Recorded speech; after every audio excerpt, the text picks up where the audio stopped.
Hello everyone, स्वागत है आप सभी का एक बार फिर से हमारे चैनल जीडीसी यूट्यूब पे। ये वीडियो बहुत ही ज्यादा इंपॉर्टेंट होने वाला है डिप्लोमा इन फार्मेसी के स्टूडेंट के लिए। जी हाँ, आपका एग्जाम खत्म हो चुका है। अब आगे आने वाली चीजें क्या है? Hospital training. जी हाँ, डी फार्मेसी की सेकेंड ईयर के बाद जब एग्जाम हो जाता है तो बच्चों को 3 महीने यानी कि लगभग 500 घंटे की हॉस्पिटल ट्रेनिंग पीसीआई के सिलेबस में बताया गया है। अगर आप ये ट्रेनिंग करोगे तभी जाके आपका फार्मासिस्ट का रजिस्ट्रेशन होगा, उसी में ये ट्रेनिंग का सर्टिफिकेट भी लगता है। तो आज हम बात करेंगे इस हॉस्पिटल ट्रेनिंग को कब कर सकते हैं, कहां से कर सकते हैं, कैसे करना है, क्या फॉर्मेट है, क्या पूरा प्रोसीजर है, क्या सही तरीका है, मतलब ट्रेनिंग से रिलेटेड। जी हाँ, डिप्लोमा इन फार्मेसी के ट्रेनिंग, हॉस्पिटल ट्रेनिंग से रिलेटेड आपको संपूर्ण जानकारी हम इस वीडियो में देने वाले हैं। तो अपने डी फार्मेसी सेकेंड ईयर के और जो फर्स्ट ईयर में है, जो आने वाली ट्रेनिंग समय में जिनकी आने वाली है, उन तक ये वीडियो जरूर शेयर करें। ये बहुत ही ज्यादा इंफॉर्मेटिव वीडियो होने वाला है। चलिए देख लेते हैं डी फार्मेसी ट्रेनिंग के बारे में क्या जानकारी यहाँ पे मिलने वाली है। तो जनरल इंफॉर्मेशन की बात करें तो हॉस्पिटल ट्रेनिंग आपका डी फार्मेसी जब सेकेंड ईयर में आप आते हो ना, फर्स्ट ईयर का एग्जाम दे लिए, उसके बाद क्या होता है, सेकेंड ईयर जब आते हो एग्जाम के बाद आपको सिलेबस में आपका 3 मंथ की ट्रेनिंग लिखी गई है या फिर 500 घंटे से कम नहीं होनी चाहिए। जी हाँ, लगभग 500 घंटे कह लीजिए या 3 महीने की ट्रेनिंग आपको करनी ही करनी है किसी भी हॉस्पिटल के अंदर। कौन सा हॉस्पिटल होगा? खासकर यहाँ पे गवर्नमेंट हॉस्पिटल होगा। अभी आगे बात करेंगे किस प्रकार के हॉस्पिटल हो सकते हैं।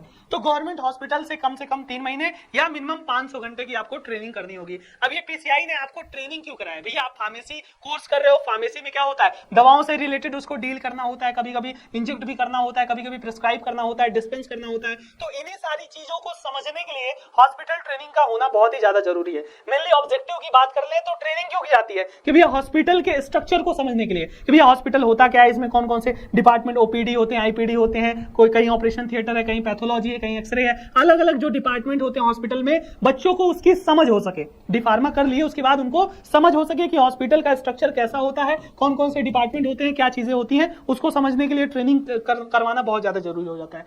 फिर क्या हमारे हॉस्पिटल में प्रोडक्ट है, क्या सर्विसेज है? भैया किसी हॉस्पिटल में एमआरआई की फैसिलिटी है, एक्सरे की फैसिलिटी है, ऑपरेशन की फैसिलिटी है, या हड्डी रोग विशेषज्ञ हैं इस हॉस्पिटल में, ये सारी चीजें, मतलब हर एक सर्विसेज, उसके प्रोडक्ट, मेडिसिन से रिलेटेड सारी चीजों की जानकारी प्राप्त हो सके, यही मोटो होता है ट्रेनिंग का। साथ ही साथ ट्रेनिंग का भैया ये मोटिव होता है अलग अलग हॉस्पिटल के डिपार्टमेंट में क्या क्या चीजें फंक्शन की जाती है। बच्चा सीख के तो जब हॉस्पिटल में जाएगा तभी तो सीखेगा कि अलग अलग डिपार्टमेंट, भैया ओपीडी में क्या होता है, आईपीडी में क्या होता है, फिर ऑपरेशन थिएटर में या पैथोलॉजी के अंदर क्या क्या फंक्शन होते हैं, या फिर आपके स्टोर में या फार्मेसी में क्या क्या चीजें होती हैं। तो सब चीजों के हर एक डिपार्टमेंट के फंक्शन को समझना, साथ ही साथ हॉस्पिटल के अंदर जो टॉप मैनेजमेंट है वो क्या क्या रिस्पांसिबिलिटी उनकी होती है, क्या वो प्लान करते हैं और कैसे हॉस्पिटल में एग्जीक्यूट करना होता है, सारी चीजों के बारे में समझना या उनको समझाना ही एक तरह से पर्पस होता है आपके हॉस्पिटल ट्रेनिंग का। ठीक है, डी फार्मेसी सेकेंड ईयर के बाद आपको ये करना होता है। तो फिर उसके बाद हम जानेंगे ट्रेनिंग। ये तो हो गई इन्फॉर्मेशन। अब देखते हैं प्रोसेस क्या होती है हॉस्पिटल ट्रेनिंग करने की। तो सिंपली देखो, जैसे ही आपका एग्जाम खत्म होता है, ध्यान देना, जैसे आपका एग्जाम खत्म होता है ना, आपके कॉलेज वाले तुरंत क्या कर देते हैं, हॉस्पिटल ट्रेनिंग का लेटर इशू कर देते हैं। जी हाँ, जैसे ही आपका एग्जाम खत्म होता है, हॉस्पिटल यानी कि कॉलेज वाले आपका ट्रेनिंग लेटर इशू कर देते हैं। एक फॉर्मेट होता है, एक हॉस्पिटल, यहाँ पे अभी हम फॉर्मेट की भी बात कर लेंगे, कैसा फॉर्मेट रहता है, कैसे भरना है, क्या सारी चीजें। सबसे पहले कॉलेज तो अपने ऑथराइज लेटर पैड पे भी देता है, वहां सीएमओ या सीएमएस के नाम से देता है कि हमारे यहाँ का बच्चा है, इनको इनके सिलेबस में 500 घंटे या 3 महीने की ट्रेनिंग लिखी गई है, तो आप इन्हें ट्रेनिंग प्रोवाइड करें। और सारी चीजें फॉर्म और लीगलिटी, फार्मेसी एक्ट वगैरह के बारे में सारी चीजें इसमें लिखी होती है। तो कॉलेज का काम क्या है कि एग्जाम जैसे ही खत्म हुआ, अभी एग्जाम आपका खत्म हुआ है सेकेंड ईयर वालों का, तो आप जाके जल्द से जल्द कॉलेज में ले सकें ताकि ये 3 महीने की ट्रेनिंग आप कर सकें। तो कॉलेज ये देगा और एक ऑफिशियल फॉर्मेट होता है, एक फॉर्मेट होगा ऑफिशियल, वो फॉर्मेट आगे वाली स्लाइड में हम दिखा देंगे। ठीक है, अब यार होता क्या है, कई कॉलेज वाले इशू नहीं करते क्योंकि रिजल्ट नहीं आता, क्या पता कई लोग लड़कों की बैक लग जाए, तो बैक लग जाएगी तो ट्रेनिंग कर लेंगे तो वो ट्रेनिंग मान्य नहीं होगी, बैक के बाद क्लियर करके बाद वो ट्रेनिंग मान्य होगी। तो कई कॉलेज नहीं देते, लेकिन कोशिश ये कीजिए अपने कॉलेज से रिक्वेस्ट करके कि भैया सर एग्जाम हो गया, आप हमें ये ट्रेनिंग लेटर दे दो, आप अपना मोहर वगैरह लगा के सारी चीजें फॉर्मेट पे ट्रेनिंग लेटर आप प्रोवाइड कर दो ताकि हम किसी हॉस्पिटल में जाके ट्रेनिंग कर सके। ठीक है, चलिए अब होता क्या है कि ट्रेनिंग लेटर इशू जब होता है जिस डेट से लगभग 6 महीने तक उसकी वैलिडिटी होती है ना, उसकी वैलिडिटी 6 महीने। जैसे मान लीजिए आज आपने ट्रेनिंग लेटर इशू करा लिया, अगले 1 महीने 1.5 महीने तक कोई सीट ही नहीं खाली है, अलग अलग हॉस्पिटल में होता है ना, सीट नहीं खाली होती है, सर भरी है, बोले हैं 3 महीने बाद आना, या जैसे जैसे होते रहेंगे बाद आते रहना, तो घबराना नहीं है क्योंकि 6 महीने तक इसकी वैलिडिटी होती है। तो यहाँ पे ट्रेनिंग लेटर आपको जल्द से जल्द इशू करवा लेना है अपने कॉलेज से। अब क्या होता है, जब आप ट्रेनिंग लेटर इशू करवा लेते हो तो ये सवाल आता है, सर ट्रेनिंग कहां से करें? देखो करना तो आपको गवर्नमेंट हॉस्पिटल से ही है, यही का मान्य होता है। पीसीआई में जब रजिस्ट्रेशन कराते हो प्राइवेट का मान्य नहीं होता। कई लोग गलत फहमी होते हैं सर प्राइवेट कर सकते हैं क्या, तो कतई नहीं, सिर्फ और सिर्फ गवर्नमेंट हॉस्पिटल। अब लड़कों के अंदर ये रहता है सर गवर्नमेंट में भी कई प्रकार के हॉस्पिटल होते हैं, किस हॉस्पिटल में करना बेहतर होगा, है ना? तो सिंपली देखो अलग अलग सिटी हॉस्पिटल यानी कि जो जिला अस्पताल होता है, मेनली जो बड़े हॉस्पिटल होते हैं, फिर आपका डिविजनल जो मंडल वाले हॉस्पिटल होते हैं, अलग अलग मंडल में। जैसे अगर आप इधर प्रयागराज साइड की बात कर लो तो आपका स्वरूप रानी हो गया, कालविन हो गया, बेली हो गया, ये सब बहुत मंडली हॉस्पिटल है, बहुत बड़े बड़े हॉस्पिटल है ना, मंडल वाले हॉस्पिटल है। सीएचसी कम्युनिटी हेल्थ सेंटर यानी कि जो आपका सामुदायिक स्वास्थ्य है ना, सामुदायिक स्वास्थ्य केंद्र होता है, और ये प्राइमरी हेल्थ केयर यानी कि प्राथमिक स्वास्थ्य केंद्र है ना। सीएचसी पीएचसी छोटे होते हैं, है ना। देखो लड़के इन चारों में से कहीं भी जाके आप कर सकते हो, चाहे जिला अस्पताल, सिटी हॉस्पिटल में, मंडल वाले अस्पताल में, या आपका सामुदायिक स्वास्थ्य केंद्र में, प्राथमिक स्वास्थ्य केंद्र में, हर जगह का मान्य होगा। लेकिन मेरी सलाह या कोशिश ये रहनी चाहिए बच्चों को अगर सीखना है तो वो कोशिश करें सिटी हॉस्पिटल में करने की या मंडल वाले हॉस्पिटल में। सीएचसी पीएचसी में भी आप सीख सकते हो, लेकिन यहाँ पे जो नंबर ऑफ पेशेंट होते हैं ना, नंबर ऑफ पेशेंट होते हैं यहाँ पे कम होते हैं, और यहाँ पे क्या होते हैं, नंबर ऑफ पेशेंट बहुत ही ज्यादा होते हैं। तो जितने ज्यादा पेशेंट होंगे उतना ज्यादा आपको सीखने को मिलेगा, ठीक है। जितने ज्यादा आपको पेशेंट मिलेंगे उतना ज्यादा आप सीखोगे, सारी चीजों की जानकारी आपको होगी, और एक अच्छे फार्मासिस्ट बन के आप निकलोगे। तो आपकी सुटेबिलिटी के हिसाब से लड़कियां हैं, अगर दूर नहीं जा सकती तो यहाँ भी कर सकती हैं, सीखने को मिलेगा, ट्रेनिंग का सर्टिफिकेट मिलेगा, सारी चीजें मिलेंगी, तो कोई इशू नहीं। आप अपने सुटेबिलिटी प्रीफर कर सकते हो यहाँ पे कि किससे आपको करना है, लेकिन मेरा ये मानना है कि आप इन दोनों हॉस्पिटल से जरूर करें।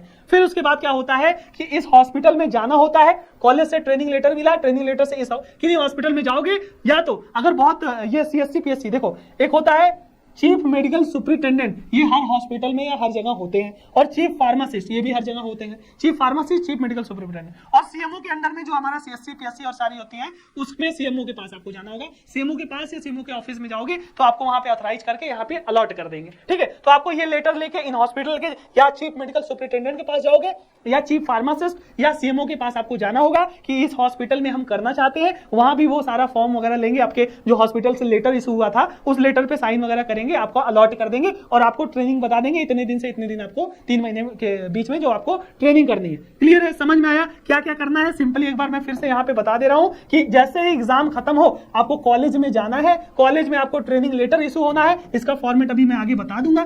ट्रेनिंग लेटर लेके आप इन हॉस्पिटल में जाइए, इन हॉस्पिटल में इन तीनों के पास यानी कि सीएमओ के पास भी जा सकते हो पहले, या हॉस्पिटल में सीएमएस के पास या चीफ फार्मासिस्ट के पास, वो आपको क्या करते हैं, अलॉट करते हैं। क्लियर है, ये तो हो गई प्रोसेस हॉस्पिटल ट्रेनिंग का। फिर हम बात करते हैं डियर फॉर्मेट क्या होता है हॉस्पिटल ट्रेनिंग लेटर का। देखो सबसे पहली बात, आप फॉर्मेट जब आप देखोगे ना, जब आप फॉर्मेट की बात करोगे, यहाँ पे आप देख सकते हो कुछ सेक्शन वाइज होंगे, टोटल 5 सेक्शन में आपका फॉर्मेट होगा, ठीक है। लगभग 2 से 3 पेज में या 2 पेज में ये फॉर्मेट होता है। अब इस फॉर्मेट की 3 कॉपी मिलती है। कितनी कॉपी मिलती है, ध्यान दीजिएगा, 3 कॉपीज इन फॉर्मेट की। फॉर्मेट में कितने सेक्शन होंगे, ध्यान दीजिएगा, सेक्शन 1, सेक्शन 2, सेक्शन 3, सेक्शन 4 और सेक्शन 5, टोटल 5 सेक्शन होते हैं। इस पूरे 5 सेक्शन यानी जो भी 2 पेज का ये पेज होगा उसकी 3 कॉपी आपको लेनी होगी। 3 कॉपी कॉलेज से ही मिल जाती है या आप निकलवा भी सकते हो, इसका फॉर्मेट का लिंक भी मैं डिस्क्रिप्शन में डाल दूंगा। क्लियर है, तो इस फॉर्मेट में सबसे पहले क्या होगा, भरने का इशू बहुत ज्यादा आपको घबराना नहीं है। यहाँ पे सिंपली जो हेड ऑफ एकेडमिक ट्रेनिंग, यहाँ पे आपका नाम वगैरह रहेगा, सारी चीजें रहेगी, आपके कॉलेज का यहाँ मुहर रहेगा, और कॉलेज के प्रिंसिपल एचओडी की यहाँ पे साइन रहेगी, ये पहले है ना। ऐसे तीनों कॉपी में करा लेना है। फिर क्या होगा, जब आप ट्रेनिंग करने जाओगे तो यहाँ पे स्टूडेंट जहाँ पे अलॉट हो जाएगा वहां पे स्टूडेंट अपनी डिटेल भरेगा कि ये स्टूडेंट हो गया, ये हमारे चीफ फार्मासिस्ट इस हॉस्पिटल में ये हमारा ट्रेनिंग करना स्टार्ट कर दिए हैं। फिर क्या होता है, जब उसके बाद हमारा क्या होता है, यहाँ पे जो अप्रेंटिस मास्टर यानी जो ट्रेनिंग मास्टर होते हैं, है ना, सेक्शन 1 में आपका कॉलेज का मुहर वगैरह, सेक्शन 2 में जब आप कॉलेज वहाँ हॉस्पिटल में जाओगे, जब आपको मिल जाएगा तो वहाँ अपना डिटेल वगैरह भर लेते हो। फिर जो आपके ट्रेनिंग मास्टर या अप्रेंटिस मास्टर जो आपको ट्रेनिंग कराते हैं, चीफ फार्मासिस्ट कह लो या जो भी होंगे, वो अपना सारा डिटेल भरेंगे, अपनी मुहर वगैरह साइन वगैरह करेंगे। उसके बाद जब आपकी ट्रेनिंग कंप्लीट हो जाएगी, है ना, जब आपकी ट्रेनिंग क्या हो जाती है, कंप्लीट हो जाती है, उसके बाद यहाँ पे क्या होता है, head of organisation of pharmaceutical division, जी हाँ, जो सीएमएस होते हैं या जो चीफ फार्मासिस्ट होते हैं या जो उसके हेड होंगे जो ट्रेनिंग वगैरह के, वो आपका सारा चीज सर्टिफाई करेंगे कि ये स्टूडेंट है, इन्होंने इतने दिन तक, इतने डेट से इतने डेट तक यहाँ पे 3 महीने किया है ना, उनकी साइन मोहर रहेगी, यानी आप ट्रेनिंग कंप्लीट करने के बाद। फिर उसके बाद आपका कॉलेज में लाओगे तो कॉलेज यहाँ पे सब कुछ देखेगा कि यहाँ सर्टिफाइड है, फिर लास्ट में कॉलेज मोहर लगा के अप्रूव कर देगा। अब देखिए इसमें जो 3 कॉपियां होती है ना, 3 कॉपियां बोले तो आपका एक कॉपी, सिंपली 3 कॉपी होती है ना, ध्यान दीजिएगा, एक कॉपी कहाँ रहेगी, एक कॉपी आपका जहां पे ट्रेनिंग करोगे उस हॉस्पिटल में जमा हो जाएगी, है ना, उस हॉस्पिटल में जमा हो जाएगी। इन फ्यूचर अगर रिकॉर्ड को मेंटेन या देखना चाहे या पीसीआई वाले देखना चाहें कि आपने ट्रेनिंग किया है कि नहीं, तो वहां पे मिलान हो सके। एक कॉपी हॉस्पिटल में और एक कॉपी आपके कॉलेज में जमा होगी। कहां पे जमा होगी डियर? कॉलेज में जमा होगी। और एक कॉपी आपको कहां लगेगी? रजिस्ट्रेशन के दौरान, या आपके पास कह लो रहेगी रजिस्ट्रेशन, जब आपका पीसीआई रजिस्ट्रेशन होता है ना एज अ फार्मासिस्ट वाला, वहां पे लगेगा। ये 3 कॉपी करना बहुत जरूरी है। 3 कॉपी को बहुत ध्यान से हॉस्पिटल में जमा करवाना है, एक कॉलेज में जमा करवाना है और एक आपके साथ रहेगा। इन तीनों कॉपी का चाहे पीडीएफ बना लीजिएगा, चाहे आप रख लीजिएगा बहुत ध्यान से। ये बहुत ही ज्यादा काम आने वाली है, क्योंकि यही आपका ट्रेनिंग लेटर आपके पीसीआई के रजिस्ट्रेशन में बहुत ही ज्यादा इंपॉर्टेंट होता है। अगर ये नहीं रहेगा तो रजिस्टर्ड नहीं हो पाओगे, रजिस्ट्रेशन होगा ही नहीं। क्लियर है? तो इस प्रकार से कुछ आपका ट्रेनिंग का फॉर्मेट रहता है। क्या रहता है डियर? ट्रेनिंग का यहाँ पे कुछ इस प्रकार से आपका फॉर्मेट रहेगा। क्लियर है? सब कुछ इस हुआ, ये ट्रेनिंग फॉर्मेट है। 3 कॉपी करानी है, एक हॉस्पिटल, कॉलेज, एक खुद के पास रजिस्ट्रेशन के दौरान। क्लियर है? कुछ इस प्रकार से भरा जाएगा, बहुत ज्यादा इसमें है नहीं कि जैसे वही बताया ना सेक्शन 1 में आपका लड़के का नाम रहेगा, है ना, सारी चीजें, कहाँ कॉलेज है, क्या है, फोटो वगैरह रहेगा, यहाँ सिग्नेचर स्टूडेंट का रहेगा, ऊपर ये सेक्शन 2 वाला है स्टूडेंट का रहेगा, सेक्शन 1 में आपका कॉलेज का रहेगा, मुहर वगैरह, फिर सेक्शन 3 में आपका अप्रेंटिस मास्टर का, सेक्शन 4 में ऐसे कर करके ये लास्ट में सर्टिफिकेट कुछ ऐसा ही वही चीज फॉर्म में आप देख सकते हो। तो यही सर्टिफिकेट आपका होता है हॉस्पिटल ट्रेनिंग के दौरान। इसमें कोई डाउट हो या कुछ आपको पूछना हो इससे रिलेटेड, जो कुछ जानकारी आपको न प्राप्त हो सकी या आपके मन में कुछ सवाल हो, तो उसको भी कमेंट बॉक्स में डियर जरूर लिख दीजिएगा। मैं आपके सारे डाउट का जवाब भी जरूर दूंगा कि आपको हॉस्पिटल ट्रेनिंग में क्या क्या दिक्कतें आ रही, कैसे क्या करना है। उम्मीद होगी ये जानकारी आपको समझ में आई होगी कि हॉस्पिटल ट्रेनिंग कैसे करना है, कैसे इशू कराना है, कैसे लेटर है। इस फॉर्मेट का जो हमारा फॉर्म है उसको भी लिंक मैं डिस्क्रिप्शन में डाल दूंगा। जानकारी अच्छी लगी हो, कुछ सीखने को मिला हो, तो अपने डी फार्मा चाहे वो फर्स्ट ईयर के हो, सेकंड ईयर के हो, उन तक ये वीडियो जरूर शेयर कर दीजिएगा, ताकि आने वाले समय में उनकी ये ट्रेनिंग वाली प्रॉब्लम भी सॉल्व हो सके।